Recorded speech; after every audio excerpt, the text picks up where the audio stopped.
அனைவருக்கும் வணக்கம். எல்லாரும் எப்படி இருக்கீங்க? நல்லா இருக்கீங்களா? இன்னைக்கு நம்ம வீட்டுக்கு ஒரு பார்சல் வந்திருக்கு. பார்சல் பெருசா இருக்கு. தீபாவளி டைம்ல இதே மாரி தான் ஒரு பெரிய பார்சல் வந்துச்சு. ஆனா, அதுக்குள்ள பட்டாசுலாம் நெறைய இருந்துச்சு. அந்த வீடியோ நான் போட்டிருந்தேன். இது நம்ம சப்ஸ்கிரைபர் ஸ்நாக்ஸ் அனுப்பியிருக்காங்க பிள்ளைங்களுக்கு. எங்க இருந்துன்னு பார்த்தீங்கன்னா, கனடால இருக்காங்க அந்த சப்ஸ்கிரைபர். அவங்க இப்ப சென்னை வந்திருக்காங்க. இந்த பார்சல் சென்னையிலேருந்து அனுப்பியிருக்காங்க. சென்னையிலேருந்து நமக்கு ஒரு பெரிய பார்சல் வந்திருக்கு. பார்சல் அனுப்பணும் சொல்லிட்டாங்க கால் பண்ணி. இந்த மாரி பார்சல் போட்டிருக்கேன். நீங்க வாங்கிக்கோங்க அப்படின்னு சொல்லிட்டாங்க. அதுவும் இல்லாம பிள்ளைங்களுக்குலாம் ரொம்ப சந்தோஷம். எங்க 2வது மகா பர்த்டேக்கு வீடியோ லைவ் போட்டிருந்தேன்ல, அதிலயே கேட்டிருந்தாங்க. அட்ரஸ் சொல்லுங்க. நான் உங்களுக்கு கிஃப்ட் பண்ணணும் உங்க பிள்ளைக்கு அப்படின்னு கேட்டிருந்தாங்க. அப்ப நான் அட்ரஸ் குடுக்கல. வேண்டாம் இதெல்லாம் என்னத்துக்கு அப்படின்னு விட்டுட்டேன். அதுக்கப்புறமா எங்களுடைய வெட்டிங் டே வந்துச்சுல்ல, அப்பவும் கேட்டிருந்தாங்க. அட்ரஸ் தாங்க சிஸ்டர். உங்களுக்கு ஒரு கிஃப்ட் குடுக்கணும்னு ஆசைப்படுறேன் அப்படின்னு சொல்லியிருந்தாங்க. அப்போ நாங்க அட்ரஸ் குடுக்கல.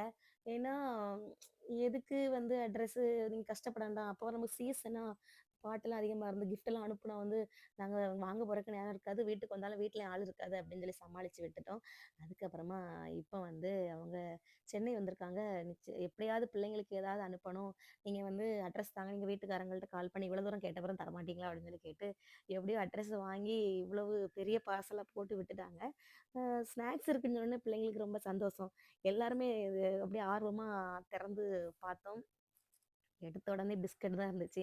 பிஸ்கட்டு, கேக்கு, ஸ்வீட்டு, அப்புறமா பன்னு கொஞ்சம் வித்தியாசமான ஸ்வீட்லாம் அனுப்பியிருந்தாங்க. அந்த மாரி ஸ்வீட்லாம் நான் பார்க்கல. எல்லாமே நல்லா இருந்துச்சு. அப்புறம் பிள்ளைங்களுக்கு ஸ்கூல் திங்ஸு அனுப்பியிருந்தாங்க. வாட்டர் பாட்டிலு, அந்த ஸ்கேலு, எரேசரு, பென்னு, பென்சில் இந்த மாதிரி நெறைய அனுப்பியிருந்தாங்க. ஃபேன்சி பொருள் ஸ்லைடு போட்டு பிள்ளைங்களுக்கு கொஞ்சம் அந்த கிளிப்பு அதெல்லாம் அனுப்பியிருந்தாங்க. அது கொஞ்சம் கொஞ்சம் இல்ல நெறையவே செலவு பண்ணியிருக்காங்க. இதுக்காக தான் அட்ரஸ்லாம் நான் தரமாட்டேன்னு சொல்றது. எதுக்கு இப்படி கஷ்டப்படணும்? அதுக்கப்புறமா பார்சல நாங்க ஓப்பன் பண்ணியாச்சு. ஓப்பன் பண்ணி எல்லா பொருளையும் தூக்கி கீழ வச்சாச்சு. கீழ வச்சுட்டு இருக்கும்போது லாஸ்ட்டா பார்த்தா எனக்கு ட்ரெஸ் இருந்துச்சு. ஒரு சேல, ஒரு சுடிதார், எங்க வீட்டுக்காரங்களுக்கு ட்ரெஸ்ஸு, பேண்ட், ஷர்ட் எல்லாமே இருந்துச்சு. அளவெல்லாம் எப்படிதான் அளவெல்லாம் சும்மா ஒரு அளவு வச்சு வாங்கியிருக்காங்க. வீடியோ போட்டுருக்கோம் இல்லையா? அதுல கொஞ்சம் பெருசா சுடிதார்லாம் கொஞ்சம் பெருசா தான் இருக்கு. இருந்தாலும் இன்னும் ஆல்ட்ரேஷன் பண்ணி போடலாம். அ எங்க வீட்டுக்காரங்களுக்கு எப்படி இருக்குன்னு தெரியல. போட்டு பார்த்தா தான் தெரியும். எல்லாம் வாங்கியிருக்காங்க. ட்ரெஸ்ஸு உங்களுக்கு சுடிதார் பிடிக்குமா? சேலை பிடிக்குமான்னு தெரியாது சிஸ்டர். உங்களுக்கு எது பிடிக்குமோ, அத நீங்க எத பிடிக்குதோ அத நீங்க போட்டுட்டு நீங்க கோயிலுக்குலாம் போயிட்டு வாங்க அப்படின்னு சொல்லியிருந்தாங்க. உங்களுக்கு வெட்டிங் டே அன்னைக்கே நான் கிஃப்ட் பண்ண நெனச்சேன். நீங்க அன்னைக்கே அட்ரஸ் தரமாட்டேன்னு சொல்லிட்டீங்க. அது வேண்டான்னு சொல்லிட்டீங்க. அதனால இப்ப எனக்கு உள்ள ஒரு பர்ஸ் இருந்துச்சு. அப்ப அந்த பர்ஸ்ல தான் நான் இவங்க பர்ஸ் நான் அழகா இருந்துச்சு. நான் வச்சிருக்கேன் இல்லையா? அந்த மாரி பர்ஸ் தான். திறந்து பார்க்கும்போது உள்ள ஒரு பேப்பர் இருந்துச்சு. அந்த பேப்பர்ல குமரி இளவரசியின் வில்லிசை சூப்பர். உங்கள் வில்லுப்பாட்டுக்கு நான் அடிமை. அப்புறமா இன்னும் நெறைய எழுதியிருந்தாங்க. யார் என்ன சொன்னாலும் கவலைப்படாதீங்க. உங்களுக்கு நாங்க இருக்கோம். அப்படின்னு சொல்லியிருந்தாங்க. ரொம்ப ஹேப்பியா இருந்துச்சு. இந்த சப்ஸ்கிரைபர் கிட்ட நான் பேசினது வரை கிடையாது. அவங்க எப்படி இருப்பாங்கன்னு எனக்கு தெரியாது. ஆனா இப்ப தான் அவங்க அந்த கமெண்ட் போடுவாங்க. அதுக்கு நான் ரிப்ளை குடுத்துருக்கேன். இப்ப தான் அந்த WhatsAppல அவங்க ஃபோட்டோலாம் நான் கேட்டு அவங்க அனுப்பி தந்தாங்க. அந்த ஃபோட்டோல தான் அவங்களையும் நான் பார்த்துருக்கேன். அதுக்கப்புறமா அந்த பர்ஸ் பார்த்தீங்களா? அந்த பர்ஸுக்குள்ள ஒரு சின்ன டப்பா இருந்துச்சு. அந்த டப்பாவுக்குள்ள பார்த்தா மோதிரம். அ மோதிரம் எனக்கு மோதிரம்னோனே அது ஒரு மாதிரி ஆயிட்டு. ஒருவேள அவங்க மாத்தி வச்சுட்டாங்களா? தெரியாம பர்ஸ வச்சுட்டாங்களா? இல்ல எப்படி வச்சாங்கன்னு தெரியல. அதுக்கப்புறமா அவங்க கால் பண்ணாங்க. பண்ணி இந்த மாதிரி கிஃப்ட் எல்லாம் பார்த்தீங்களா? நல்லா இருக்கா? அப்ப நான் தான் கேட்டேன்.